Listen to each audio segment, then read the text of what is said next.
ఎక్కడికైనా వెళ్ళేతప్పుడు 90% చూస్తుంటారు.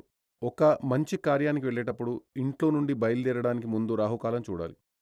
అదే విధంగా ఇది మీరు చూడండి చాలా మంచిది. ఇవన్నీ భగవంతుడు మనకిచ్చినవే. మనమంతా భగవంతుడి పిల్లలం. అంటే మీ పేరెంట్స్ మీరు సంతోషంగా ఉండాలని అనుకుంటారు కదా! అలాగే కదా అనుకుంటారు. అందరూ అమ్మా, నాన్న అలాగే అనుకుంటారు. తన పిల్లలు సంతోషంగా జీవించాలనుకుంటారు గదా!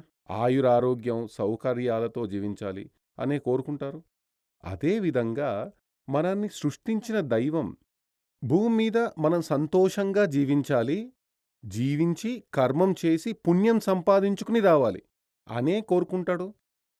అందుకోసం మనిషికి భగవంతుడు చూపించిన మార్గమే ఇవన్నీ.